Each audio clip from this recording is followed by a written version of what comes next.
Picture this. You walk into a supermarket and the shelves are empty. Not for one day. Not for a week. For months. During the Great Depression, millions of American families faced exactly this. Banks collapsed, factories closed, the food system fell apart. But you know what's interesting? Those who survived best weren't the rich. They were ordinary people who knew how to grow 10 simple vegetables. Today I'll tell you about these 10 vegetables. Each one literally fed America in the darkest years of its history. And yes, most people today don't even know their names or have forgotten how to grow them. Watch until the end. Because the most useful and unexpected vegetable I saved for last. It's very cheap, grows almost by itself, and can cover up to 30% of your family's caloric needs. Let's go. Food prices are rising faster than wages. 70% of Americans are now seriously worried about how they'll buy food a year from now. And we already saw during the pandemic how quickly the supply chain can collapse. Rice, flour, canned goods, everything swept off the shelves within days. Back then, the Great Depression. Now inflation, climate crises, logistics failures. Different conditions, but the same fear. The first vegetable, potatoes. And yes, I know what you're thinking. Seriously? Potatoes? But hear me out. During the Great Depression, people planted potatoes everywhere. On vacant lots, in yards, in old barrels and boxes. Families turned their lawns into potato fields. Why? Because no vegetable gives as many calories from such a small area with such low growing complexity. One 3 by 3 meter bed could give a family of 4 potatoes for 2 to 3 months. And if you had a basement or cellar, you could store their harvest until spring. Today everyone buys potatoes at the store because they are cheap. But here's what's interesting. Potato prices over the last 3 years have increased by 40%. Growing them yourself? That's almost free. All you need are seed tubers. Even sprouted potatoes from the kitchen will work. Growing is simple. Threw a tuber in the ground at a depth of 10 to 15 centimeters, covered it, hilled it a couple times during the season, and that's it. After 90 to 120 days you dig up the harvest. You can even grow them in bags on a balcony if you don't have a garden. But there's a root vegetable that during the Depression was valued even higher than potatoes. About it in a couple minutes. The second vegetable, beans. And not just beans from a can, but real dried beans that can be stored for years. During the Great Depression, meat became a luxury. Most families ate it once a week if they were lucky. And it was beans that replaced protein. They are cheap, calorie-dense, and most importantly, if you dry the seeds, they store for decades without refrigeration. Native Americans knew about this hundreds of years before the Depression. They planted beans together with corn and squash, the so-called Three Sisters. Corn served as support for the beans enriched the soil with nitrogen, and squash covered the ground with shade and held moisture. A brilliant system that Depression-era farmers used everywhere. Today 100 grams of dried beans at the store costs $1 to $1.50. Sounds inexpensive, right? But if you plant for beds of beans, you'll harvest 20 to 30 kilograms of grain. This will provide your family with protein for a whole year. And it will cost you $0 after the first season, because you'll save seeds from your own harvest. Beans come in bush and pole varieties. Bush is simpler, planted and forgotten. Pole needs supports, but yields twice as much from the same area. Choose for yourself. Right now most people buy beans in cans, not even suspecting that 3 to 4 beds can provide a family for a year. And this was the foundation of survival for an entire generation. The third vegetable, cabbage. And I'm not talking about trendy kale, but ordinary head cabbage that your great-grandmother fermented in huge barrels. During the Great Depression, fresh fruits and vegetables in winter were unavailable. Almost nobody had refrigerators. And it was sauerkraut that saved people from scurvy and vitamin deficiency. 1 head of cabbage can be fermented and stored in a basement for months. Vitamin C is preserved, moreover probiotics are added that help digestion. Cabbage, it's cheap, productive, and undemanding. 1 head can weigh 3 to 5 kilograms. From 10 square meters you'll harvest 50 to 70 kilograms of cabbage. That's enough for the whole winter for a large family. Today sauerkraut is sold in stores as a delicacy for $5 to $7 per jar. And you can make 20 liters at home for a couple hours of work and a couple dollars for salt. Growing cabbage isn't difficult. The main thing: start with seedlings in spring, plant in ground after frosts, watch for caterpillars and cabbage flies. If you sprinkle with ash or use netting, pests won't bother you. Cabbage, it's about vitamins. But the next vegetable, it's about pure calories and survival in the crudest sense of the word. The fourth vegetable, corn. But not that sweet corn you eat in summer at picnics. I'm talking about flour corn or field corn, the very kind from which they make cornmeal. During the Great Depression, cornmeal was the dietary staple in the South and Midwest. They baked cornbread from it, cooked porridge, made flatbreads. Wheat flour was expensive, and cornmeal could be ground at home from your own harvest. And most importantly, dried corn kernels store for years, even decades. Flour corn, it's not about taste. It's about survival. It's what stands between you and hunger when there's nothing else. Today, cornmeal in stores costs $3 to $4 per kilogram. Sounds inexpensive, but if you grow your own corn, you'll get 20 to 30 kilograms of grain from a small bed. That's $200 to $300 savings, plus a skill that works in any conditions. Growing corn properly is important. You can't plant it in a single row. Pollination happens by wind, so you need at least 4 rows of 4 plants. This way you guarantee that each ear will set. Corn loves sun, water, and fertile soil. But if conditions are right, it grows like a weed. Sweet corn, that's dessert. But it was flour corn that saved families when there was nothing on the table. The fifth vegetable, pumpkin. And again, not that decorative orange Halloween pumpkin, but real winter varieties. Butternut, Hubbard, acorn. During the Great Depression, pumpkin was called the survival vegetable. Why? Because one plant can give you 10 to 20 kilograms of food that stores in a basement or even just in a cool room for up to 6 months. Without refrigeration. Without canning. Just put it in a corner and that's it. Pumpkin is calorie-dense, sweet, versatile. They made soup from it, made puree, baked pies, even fed livestock. And most important, children loved it. When you have no money for sugar but you have sweet pumpkin, that's real salvation for the family. Today, winter squash in the supermarket costs $2 to $3 per kilogram. One plant yields 15 to 20 kilograms. You can grow $40 to $60 worth of food from one plant. And all it needs is sun, water, and space. You can even let pumpkin climb along a fence or bushes, it will find support itself. Growing pumpkin is simple.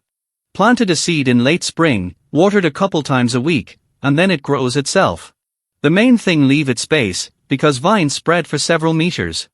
One plant can yield dozens of kilograms of food, and caring for it is easier than caring for lawn grass.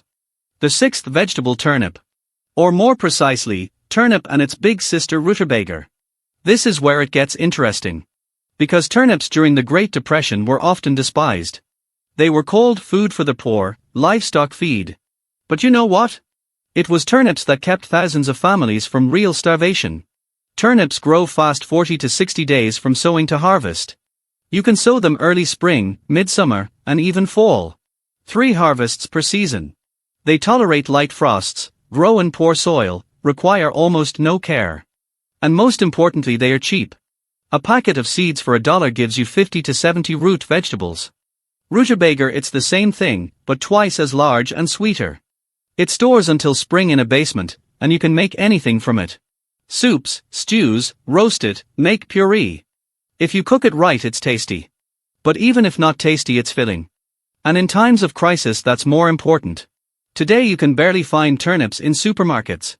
They've been displaced by trendy root vegetables. But if you plant turnips and rutabaga, you get a reliable, indestructible source of food that works even in cold climates. Sowing is simple.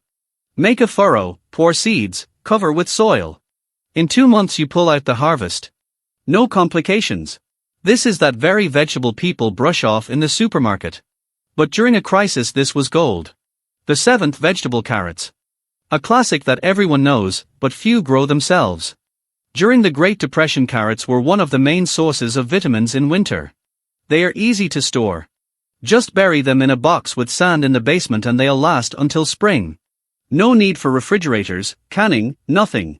Just sand and coolness. Carrots are sweet, children love them, you can make juices from them, add to soups, braise them, eat them raw. A universal vegetable that covers the need for vitamin A and adds sweetness to the diet when there's no sugar. Today a kilogram of carrots costs $2 to $3.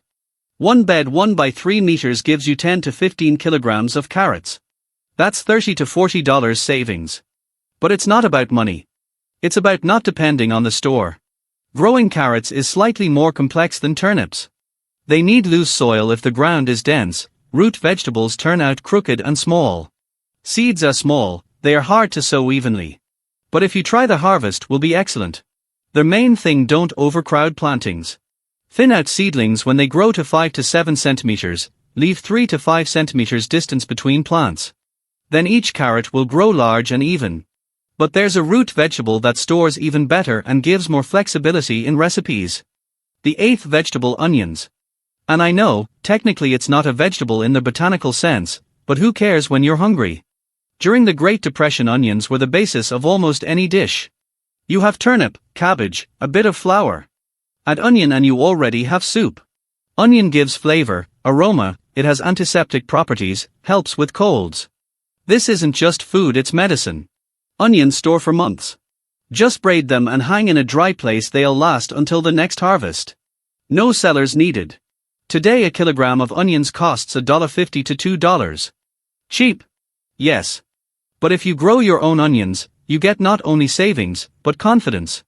You always have a base for any dish. Growing onions can be done two ways. First, from sets, small bulbs. Bought in spring, stuck in the ground, in 3 months dug up the harvest. Second, for greens. Planted a bulb, cut the shoots, they grew back again. 2 harvests from one bed. Onions are undemanding. They need sun and moderate watering. Their main thing: don't overwater, otherwise they'll rot. As long as you have onions and one of the previous root vegetables, you'll always have at least some warm dish on the table. The ninth vegetable: leafy greens. I'm talking about collard greens, chard, beet greens. What today is sold as expensive superfood, but during the Depression grew in every garden. Collard greens: it's a cheap source of vitamins, iron, calcium. They grow practically without care, tolerate frosts, and most importantly, you can harvest constantly. Cut lower leaves, in a week new ones grew. One bed feeds you all summer and fall. During the Great Depression, greens were often the only source of vitamins. Meat: luxury. Fruits also. But greens? Planted in spring, eat until winter. Today a bunch of collard greens at the store costs $3 to $4. You buy it once a week, that's $150 to $200 a year. Growing it yourself. A packet of seeds for $2 gives you greens for the whole season. Growing is ridiculously simple. Threw seeds in the ground in spring, covered, watered.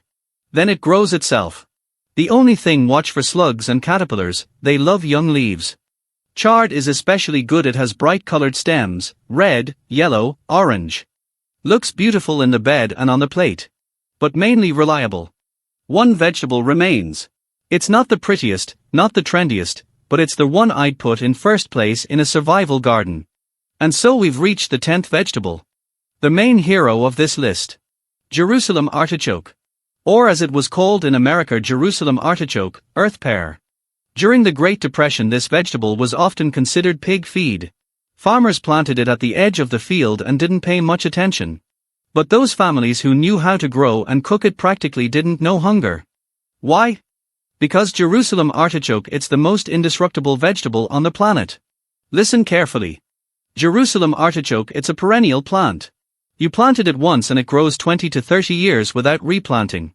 Every fall you dig up tubers, leave a few in the ground, and next year they sprout again. You don't need to buy seeds, don't need to replant, don't need to care much. It grows in any soil. Sand, clay, rocks, it doesn't matter. It tolerates drought. Tolerates frosts down to -40. Pests don't eat it.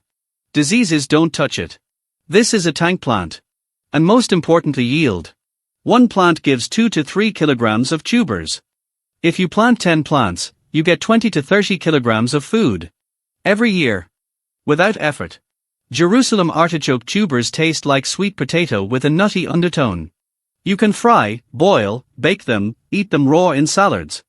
They contain inulin, a natural prebiotic that's beneficial for digestion. But here's what's important. Jerusalem artichoke can be left in the ground all winter. No cellar needed. No storage needed. Just dig as needed, even from under snow. This is a living cellar right on your property. Today Jerusalem artichoke has almost disappeared from supermarkets.